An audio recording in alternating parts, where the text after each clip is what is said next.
What's up? We're back again for yet another installment of a chess video from Andy.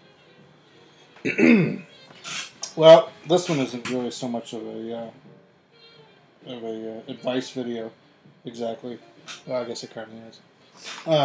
This is about books, because at some point you're gonna have to get out on your own and get you a chess book. At least one. Gotta have at least one. Preferably more. Like anything though, if you have 700 books and you never read any of them, then what the hell, right? What was that all about? Why do you need to, I currently have a library of about, maybe 20 books that I've acquired over the years. A lot of them are well, probably a third of them are books I've found in a discount bin somewhere that were, cast aside in this sometime in the late '60s, and they're all written by old masters like I.A. Horowitz and people like that. And still others are gems that I find. It's like, why the hell did somebody offload this? And let me touch on that real quick. One of those titles. This is a good one too. I'll come back to this one in just a second. This one. Nope. That one's good. They're all good. I've selected a bunch of books that I either have or read through and I like. Here we go. This is the one. If you can find a copy of this, get it. I'm not saying that you get this and work through it and you'll be a grandmaster. This, though, I'm reasonably certain this is the book. Excuse me. This is the book that I would say has given me 150 rating points. I mean, well, I don't know how else to put it, and I'm still not done with it. I've worked through 90% of it, but this is the book. If you only get one book on this whole list that I advise finding this book. I don't know where. You have to get it used or whatever. Mine is a descriptive notation. It's from 1947. In a 1950s printing, I think. But I think it was Fireside Chess. So they're still around, and they re-released it with algebraic notation, which would be really nice to have. But I like my copy just fine. I like it so much that I even submitted some pictures to Amazon because they didn't have a table of contents. Come on, let's go. Okay, well, while we're waiting for that to load, Amazon didn't have a table of contents for the book. Normally they have a preview of the book. And come on. Jeez. This is going to take forever. Anyway, just trust me, these are my photos right here that I took a picture of. Anyway, whatever. Read the reviews, see if you like it. I think you'll like it. It's all 5 stars, pretty much. There's not a single negative review here. 45 5-star, 1 4-star. It's a hell of a book. And it's pretty small. It's like, let's see here, I got it with me.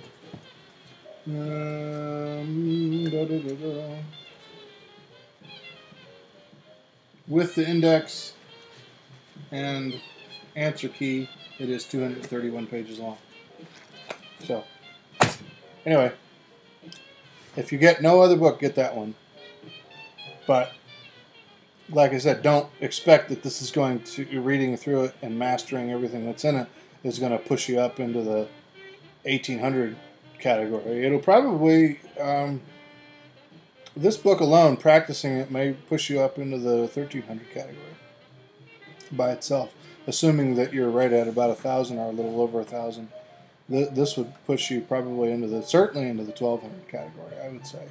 if not even 1,300 category, assuming you play through it. But people can say that all day long about their favorite books. They're like, oh, well, this book, I read it and I gained like 100 rating points. Okay, maybe you did, but everybody, you got to read enough books to figure out what authors and what masters and grandmasters have a prose that clicks with you. These two dudes' prose may not click with you. I don't know. I like it because I like their witty, dry humor. Fred Reinfeld, in case you don't know, that's a name you probably ought to know if you're going to be in chess. Fred Reinfeld was a very prolific chess writer. I mean, he's dead now. He's been dead for a long time, but he's a very prolific chess writer. And Chernev is very famous as well. So you can read more about those two dudes. You will find in the old school books about chess a trainload of books written by Fred Reinfeld. He was all over the map. Alright, so enough about winning chess. Let's move on to another book. I'm going to move to the other side. This is a good book. I'll get to her in a second. Weapons of Chess, Bruce Pandolfini. Bruce Pandolfini is the new Fred Reinfeld of modern day. He has written a small library worth of beginning to intermediate level kind of chess books. And don't discount the value of one of the biggest problems I had trying to improve my game, and obviously we're all still improving, but it was the idea of thinking that something that had almost a Sesame Street flavor to it, like this, with the introductory chapters on how the pawn moves and how the rook moves, that was below me, so much so that I don't need to read a book like this. Bullshit. There is tons of good stuff in here that I guarantee. I'm going to go on a limb and say you don't know. I know. I'm pretty confident with that because I didn't know. I sure as hell didn't know it, and I'm not finished reading it. There's still tons of stuff on positional things with pawns and that I still have to work through over the board to really sink into my brain. I mean, it's one thing to read it. That chess is all about hands-on hands-on play, so that you get that muscle memory built in. All right, so anyway, Pandolfini is definitely a good one. This one specifically, Weapons of Chess. He's got tons of books, but this is one that pops up over and over again. This is another good one. This is his book on openings, traps and zaps. Yeah, but this is an E4 book. This is all E4. Right, actually E4, E5. That's all this book covers. So it means that if your opponent plays C5, it throws out this whole book. There's nothing. There's a tremendous chess universe of E4, E5 that needs to be understood. So that's great for this book. But at the same time, most people tend to play the Sicilian, which is E4, C5, for which after that you got to get a different book. This book is kaput. But for all things E4, E5, this is a great book. I don't know what these people are doing. These people not giving it 4 stars. It's a good book. The one thing about Pandolfini is he goes alphabetically, which is kind of annoying. I wish he would go thematically, but whatever. I like Pandolfini. I have both of those books. So I don't have this one, but I've read through it. I never felt compelled to buy it. But again, here's the same name here, Irving Chernev. Logical chess, move by move, is exactly what it is. This is a very popular book that I hear about all the time. Well, not hear about all the time, but it comes up in the course of reading about chess. You'll hear Irving Chernev's name, and people say, "Oh, I cut my teeth on this book." So it's worth noting. It's a good classic old standby. It covers just about everything in the arsenal of chess. At a very introductory level, but I don't think it's certainly not a Sesame Street book. Not that matters, but whatever. Okay, here we go. These books are great. Jeremy Silman, International Master Jeremy Silman, is probably, this is the guy you go to go from intermediate, or at least upper beginner, to advanced intermediate, to even beginning masterclass or expert reading. Excuse me. This dude is great. This is a classic book that you hear a lot in clubs. People talk about, oh, I got that Stillman book, Amateur's Mind. Great, whatever. This is a good one. So if you can find it, pick it up, read it. And there's more. But this is a good one. But this is what he's known for. Jeremy Silman's known for how to reassess your chess. This is a damn good book. Damn good book. As you can see, a ton of people love it. Yeah, so anyway, I like Silman. I like his style. His main thesis is about imbalance, trying to create imbalance on the board and noting it where it is against yourself. So he harps on imbalance all the time. But this is a damn good book. And so is the workbook to go with it. I checked this out from the library a long time ago. This is good. Very good. All right, classic. Absolute classic. Anybody that wants to get scholarly about chess is at some point in the discussion is going to bring up Nimzovich. This is the book that everybody. And not saying that you, again, when I say the book, I mean these are all.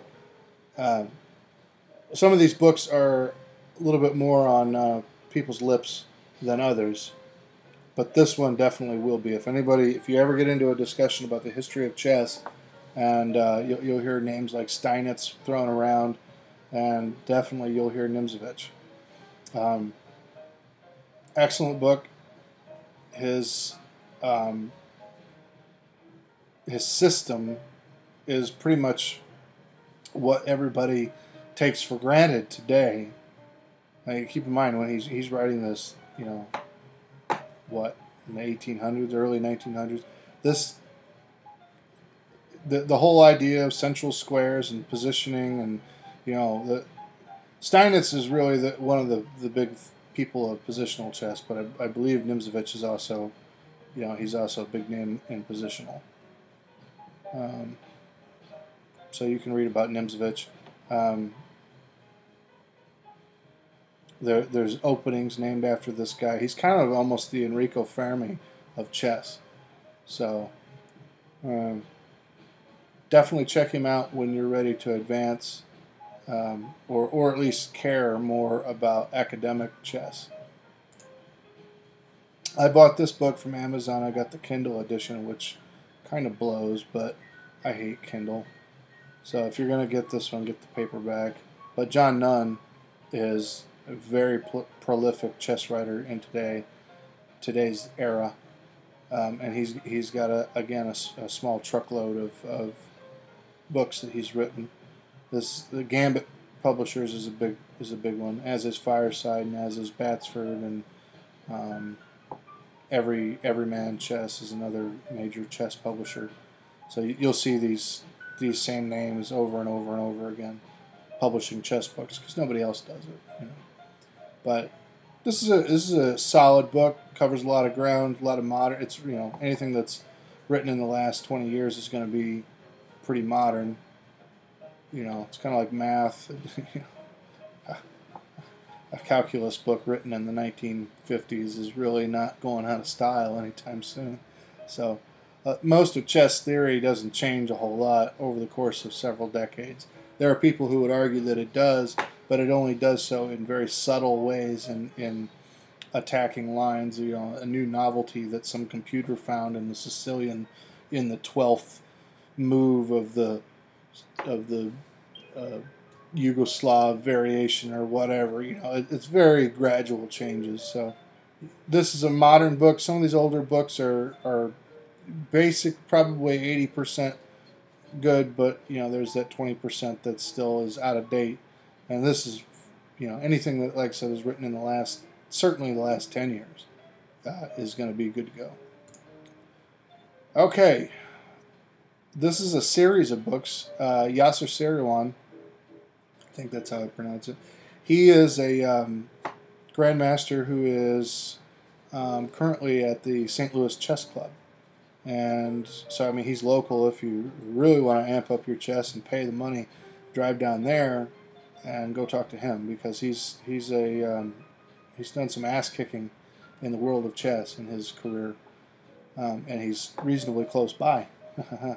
So, anyway, this is a series of books. I was going to buy this one. I read through it on Amazon and decided that I've already got a book on tactics, so I don't really need to rehash the same thing over and over. But I like his writing style. He's been criticized that he only uses his own games in his books. Like, he's got winning chess openings, winning chess winning chess strategies, winning chess endings, and tactics. He's got a whole shelf of this series of books that he's written.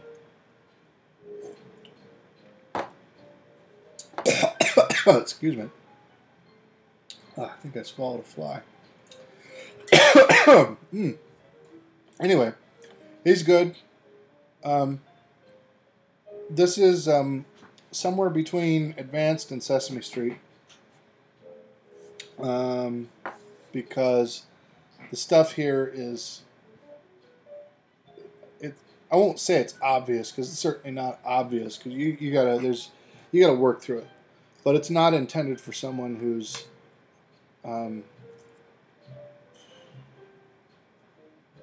already knows, or at least can deduce things that are probably at the 1500 level, I would say. I mean, if you play someone who's 1500 rated or 1400 or whatever, and you can give them a run for your money, or for their money, even though you may not be able to beat them, you may not find a whole lot of good stuff in here that's going to be mind-blowingly revolutionary. I don't know. Maybe. I never bought the book, so I couldn't really tell you. But I do know this is a popular series, and it's very good. This one I have used, and this is actually quite cool. The guy who wrote it is an international master, so he knows his shit. He's not a grandmaster, but really, who gives a shit? And what it is pictures of all the moves put onto a chessboard, just exactly like you see here on the cover. And he goes through a ton of different things. And instead of having two-dimensional diagrams that it has a picture that is exactly like what you would see on a real chessboard. And it helps to kind of, I don't know, for me it helps to cement the concept that he's talking about. It's really a really well done book. As you can see, 17 people like it well enough to give it 4.5 stars. So, like I said, this is a really good book. It's the first half of it is quite Sesame Street, but then the last half of it is stuff I'm pretty sure you probably don't know. Certainly stuff I didn't know. Kind of in the same philosophy as Chess for Dummies. Gee, I wonder why it came up as a recommendation. And Chess for Dummies, by the way, is not bad either. I mean, like I said, for a lot of these introductory books, seem like, I don't want to waste my time on them, but just cut off the first half of them, where it's like, this is how the pawn moves, and then you can move into the advanced stuff that you may or may not really know or even have a very good handle on. Yeah. So anyway, he's good. I like his writing style as well. Okay. Now we're going to get to the last two books here. The Polgar family. You may or may not know about the Polgar family, but there was old man Laszlo Polgar back in the day who was a child psychologist. I can't remember what country they're from Hungary. That's right. So he was a Hungarian child psychologist, and his also a chess enthusiast. I think he was a master rated player. I'm not sure if he was I don't think he was a grandmaster player, but I know he was at least a master rated player. And anyway, as a child psychologist, he wanted to use chess as a vehicle to kind of experiment with his own daughters. So he had 3 daughters, and all of them have gone on to become highly rated players. Although Susan, I think, is probably I think she's the highest rated. And we'll get to her in a second. That's this book. But Laszlo wrote this beast. I say wrote, compiled this beast of a book. And I have this one. This thing is literally. I'm looking at it now, and it's literally 2 inches thick. Well, you know what? Let me measure it. Just to be accurate in my assessment.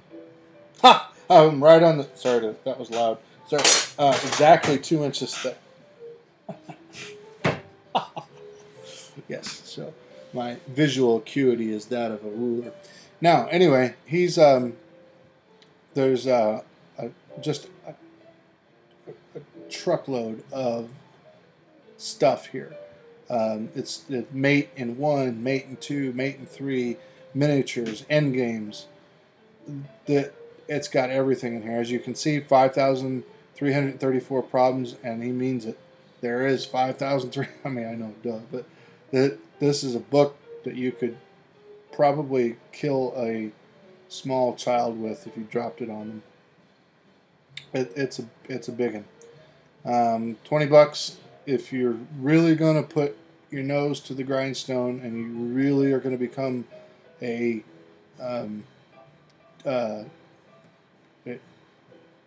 devote yourself to the Dominican order of chess or whatever. You become a monk of chess and sit in the friary in your room chanting E4, E5. This is the book that you're going to have in your room with your hair shirt and gruel and your crucifix hanging on the wall. This is the one you take with you to the monastery. Because it's all business. There's no commentary in here at all, which kind of sucks in some respects, but this is it's all business. And you got your chessboard, and this book, and some strong coffee, and time on your hands. Yeah. Okay, so let's say you don't want to do that. So let's turn to the man's daughter, Susan. She's a kick-ass player for, not sure if she's yeah, there it is. It says it right there. First female grandmaster at age 15. It's kind of strange for as long as chess has been around. She's not that old. She's probably pushing 50. She might be 45. I'm not sure. But for as long as chess has been around, it's kind of strange that there hasn't been a female grandmaster by now. Hell, it was probably a female astronaut before there was. Well, maybe not. I don't know. But anyway, in any event, this is a good book. I don't own it, but I'm going to buy it. I did see it at Chess Club the other night. And a dude bought it, and I was flipping through it. And I've known about this book for a long time, but I didn't think it was as big as it is. I thought it was kind of a skinny book. But it's not. It's a nice, thick book, and it's very well written. It's organized thematically. So, yeah, I would definitely not hesitate to recommend this book. Like I said, I'm going to buy it anyway at some point. This book is worth excuse me, there's a fly in my face. This book is worth mentioning, How to Beat Your Dad at Chess. Let me click on that one. Of course, you have this one. Bobby Fischer teaches chess, so read that one too. Although I don't think that was actually written by Bobby Fischer. It was probably some publicist. Yeah, so this one, How to Beat Your Dad. I love this cover. Look at that.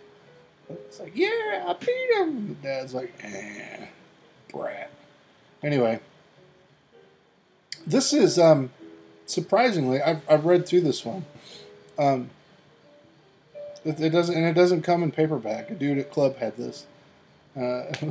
Reading through it, but it's good. Again, you gotta overcome some of the Sesame Street chapters, but the rest of it is quite thoroughly good. Um,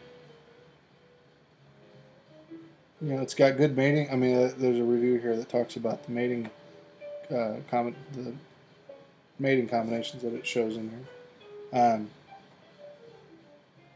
I don't necessarily recommend buying it because you can find so much better stuff if you really, really intend on being better. Then this book will. I mean, it will run out of gas pretty quickly. However, if you're looking to give something to a kid later, like, or a introductory level player later, I don't know. I would say if you're going to be a chess educator at all, even casually, you might want to add this to your book collection so that you can lend it out to kids or whatever, But other than that, I don't know. It's like I just clicked on it because I wanted to show it to you in case you'd never seen it. I love that cover. All right, so that's about it on my recommendations. There's a ton of other chess books out there. By no means is this list exhaustive. I'll show you some of this. We'll just go through some of the chess stuff they've got here. Fundamental Chess Openings. This is a big one, and it's nothing but just it's like reading a spreadsheet. It's all theory table, and it's just not. I mean, it's exactly what you need if you're trying to do a chess by the numbers. But whatever. This one, you can get tactics puzzles all day long elsewhere. I wouldn't pay the money for it. Tactics Time. Some people, I read some of the reviews on here, and they hate it. But to each their own. Silman, more Jeremy Silman. This is his book on the endgame. This is a damn good book. Damn good book. Once you really start caring about endgame issues. What else have they got in here? We talked about Chess for Dummies. And okay. So I recommend getting a clock at some point. And let me show you the differences here. Is that everything? 12 of 17. Some more. Ooh, Vukovic. That's a good one too, but that's an advanced or more advanced book. I don't recommend getting that one until you're ready. For I mean, I'd say you need to be 1,200 or 1,300 before this will even make sense to you at all. It's another book that's all business. This is one I'm getting personally. This is in my shopping cart. This was recommended to me from USCF's Chess Life magazine, or not recommended to me, but it was an ad, and I read through the previews and I love it. So, but again, this is it's an advanced book, or a more advanced book, not an super advanced book.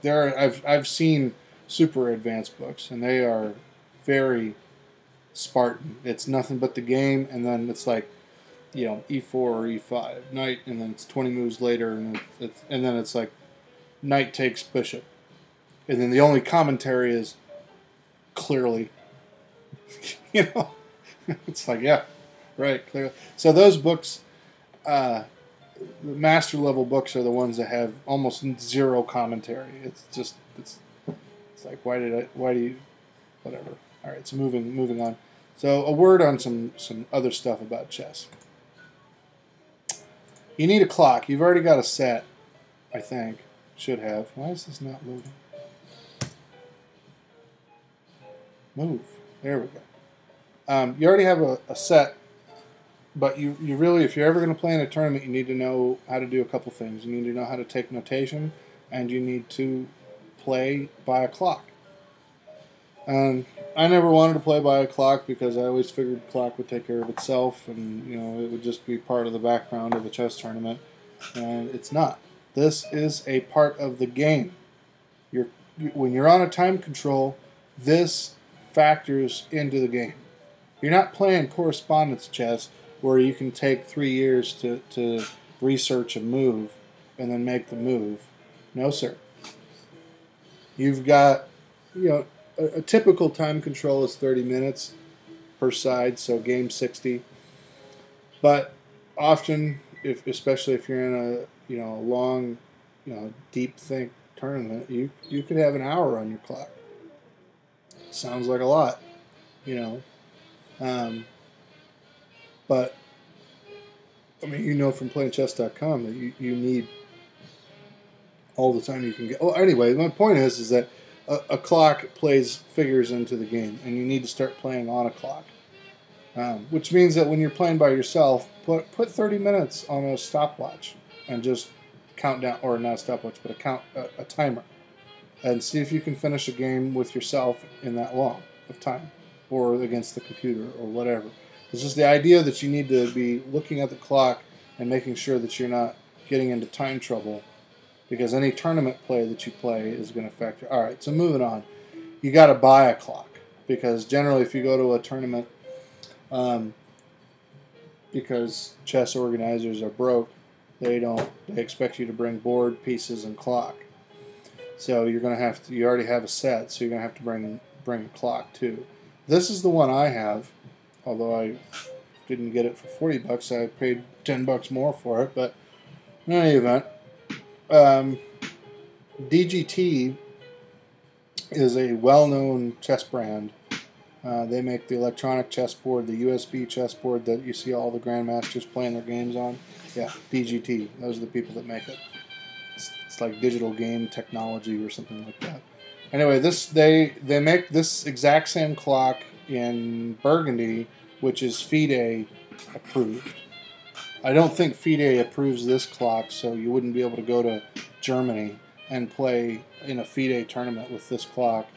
But USCF this is their North American clock, which has all the time control standards, or at least most of the standard ones, pre-programmed into it. So you can just dial it up however you want for just about everything that you would ever find in North America for USCF tournaments. And if really, it's just a clock. I don't really know what FIDE rules are, like if they do rule clocks like these out. So if you ever wanted to play in a FIDE tournament, if they would let you play with this one, hell if I know. Probably, I would think they would. But I do know that the other clock that DGT makes, the Burgundy one, which is the one you see in all the Grandmaster tournaments, I know it's FIDE approved. It's a great clock. It's not very heavy. It's plastic, but it's certainly worth every penny if you want a good clock, not a POS clock. Let me show you what a POS clock looks like. These sell for $30. I have no idea why these are built like a piss-soaked paper bag. I remember these years ago. They used to be cheap. They used to be like $15, and they were great for club or for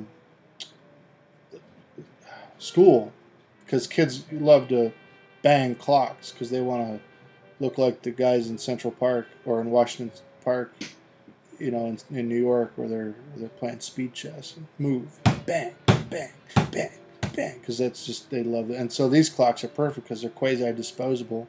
You just beat on them. But these things, like I said, they're built like a piss-soaked paper bag. They don't take a beating very long or very well, and they're analog, which I don't have anything against analog, but it's tough to gauge it down to the second when you're looking at an analog clock. I hate these. Don't buy any of these unless you find one for $5. Hey, great! It's a spare clock you can throw in your bag if some putz didn't bring his clock. Great, throw it in your bag for a spare. But they want $30 for them. This is standard. This says $99. There's no way in hell. But $30 is about standard. I see these for on wholesale.chess.com or any other chess supply website. They always want $30-40 for this type of clock, and they just blow donkey dick. They just suck. If you're going to pay 30, pay 40 or 50 for this one, right? Or if you can get them, this is the one I really want. There it is.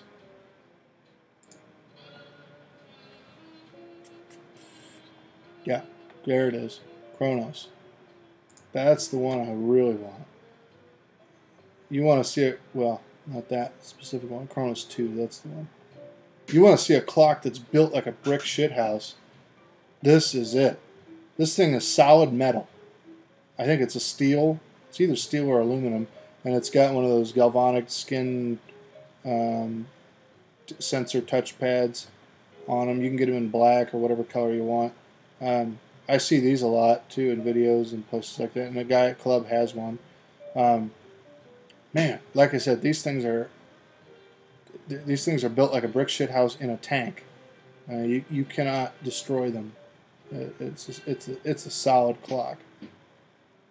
But you never find them anymore. There's no reason for them to be $200. They were like $80, I think, which is high, but it's a damn good clock. Chronos isn't making them anymore, or nobody can get them. I don't know what it is, but the only people who have them are people like on eBay who have like 3 and they want $150 for them. At some point, there's such a high demand for these things. At some point, the Chronos company or whoever it is going to make them again, and they're going to be cheaper. So don't buy one of these now at $200. But definitely in the course of the next, however long you end up caring about competitive chess, you're going to want to just dip in and check on these occasionally and see if they've ever come down in price. And if they ever do, jump on it. If they ever come down to $80 again or less, pounce on that shit, because these are damn good clocks. There's these El Cheapo versions, which look very similar to the Chronos, but they're plastic bodied, and they still want $50 for them.